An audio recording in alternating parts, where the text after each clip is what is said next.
The beautiful surroundings of Hela Hela, 30 kilometers or so from Richmond in KwaZulu-Natal, the start of the Umkomaas Canoe Marathon.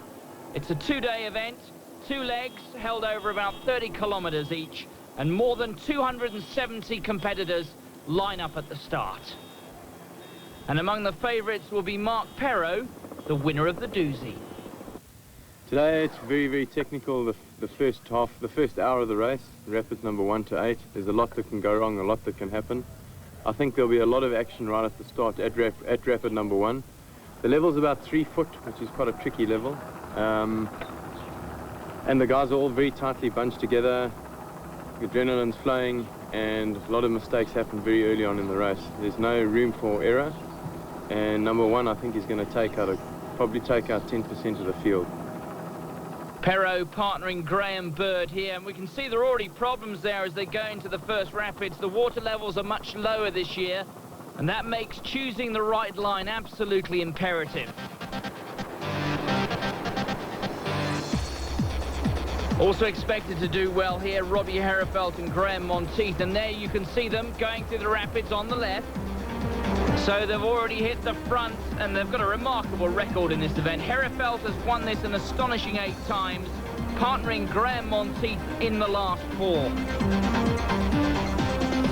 But up alongside them, Mark Perro and Graham Bird in 3rd place, Edmonds and Stott, and then Pengeli and Chalupski in 4th place.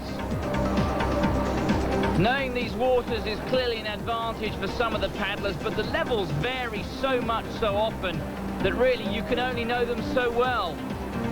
And for these two paddlers, well, they're getting to know them, but in a way I'm sure they wouldn't have liked. These paddlers opting to portage, avoiding some of the awkward rapids.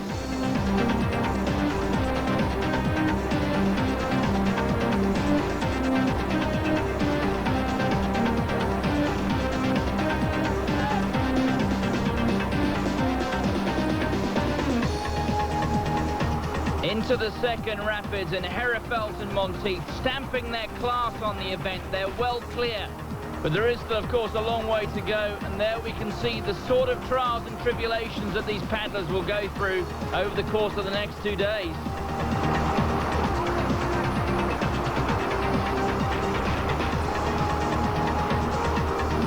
Times approaching midday here, temperatures close to 40 degrees, so really it's not the sort of time you want to break a boat. There would be an awfully long walk back to the overnight stay at Josephine's Bridge.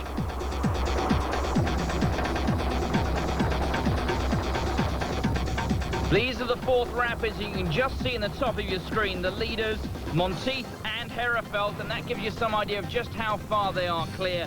In 2nd place, Edmonds and Stott, with Bird and Perro in 3rd place. This is rapid number 6, and Herefeld and Monteith will remember this with mixed feelings. This is where they very nearly came to grief 12 months ago. They lost valuable time. Edmonds and Stott behind Bird and Perro.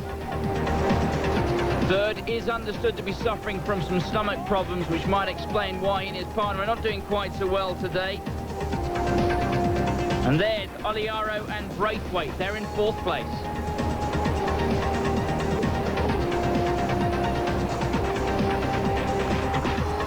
Herefeld and Monteith have established a very, very big lead indeed. It's more than 2 minutes, so it's a question of self-preservation now. Just keep the boat in one piece, and who knows, it might be a winning lead.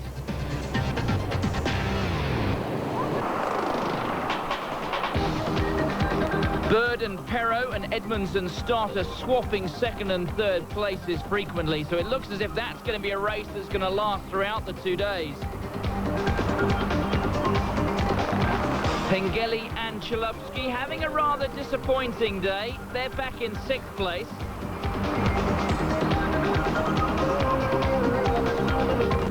The leaders going through rapid number 8. Now this is quite a tricky run because there's quite a lot of low-lying rock here, and you've got to be careful not to catch the boat on it. If you do, who knows, your race could be over. Their lead now more than 3 minutes. But they know all too well last year, Herefeld and Monteith, they made up a gap of more than 2 minutes on the 2nd day. Robbie Herefeld Herefeld and Graham Monteith crossed the line at the end of the first day. Their time, 1 hour, 48 minutes, 54 seconds, a remarkable performance. It's the early stages on day 2, and there are the leaders, Herefeld and Monteith. And the leading paddlers have gone off according to the times they did yesterday. So with a 3-minute gap at the end of day 1, Monteith and Herefeld have gone off with a 3-minute advantage. The second boats of Bird and Perro and Edmonds and Stott will go off virtually together, and they're going to have to work hard if they're going to make up that sort of advantage. It really is a big lead. Starting off in 4th place, Oliaro and Braithwaite. I'm not so sure the paddlers will have opportunity, but there really are some breathtaking views around here. The river passing through some deep valleys. Still very early in the morning. The back markers were sent off at 7 today with a gap of an hour. The leaders going off starting at 8 o'clock.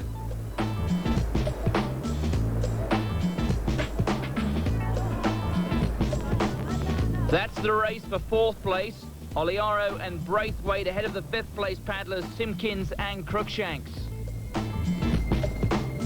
They'll be chasing hard to reach the 2nd and 3rd boats of Bird and Perro and Edmonds and Stott. But back with our leaders, Herefeld and Monteith, showing absolutely no signs at all of letting up. If anything, in fact, they're going away. And day 2 should be less problematic than the first day. There's more paddling and less white water, so whilst it may be tougher in some respects, there are less obstacles waiting and fewer chances of damage happening to the boat.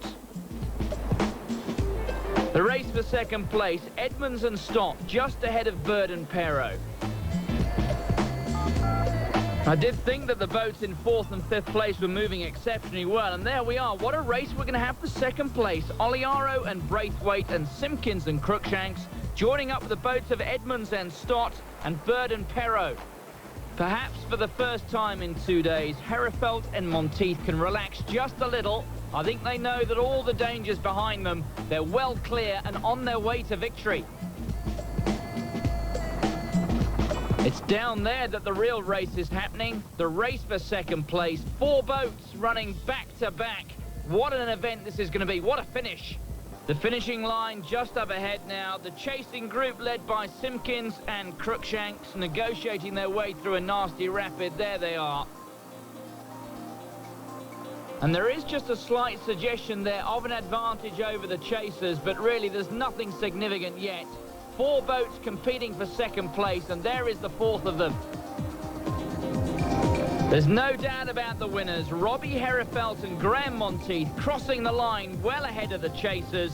It's their 4th win and Herefeld's 9th. Yeah, I mean, we came back from a 2-minute deficit last year, so there was no doubt that they could have come back. We decided to go really hard in the beginning for the first hour to make sure that they didn't have any ideas and weren't even coming close. And then, as Graham said, we just slackened off a little bit towards the end just to make sure we got you in one piece. But what a race it is for 2nd place, and it's Graham, Bird and Mark Perro who've got first run on the other 3, and I think they're going to take 2nd place. Here they come. Graham, Bird and Mark Perro are 2nd. Simpkins and Cruikshanks, they're 3rd, with Edmonds and Stott in 4th.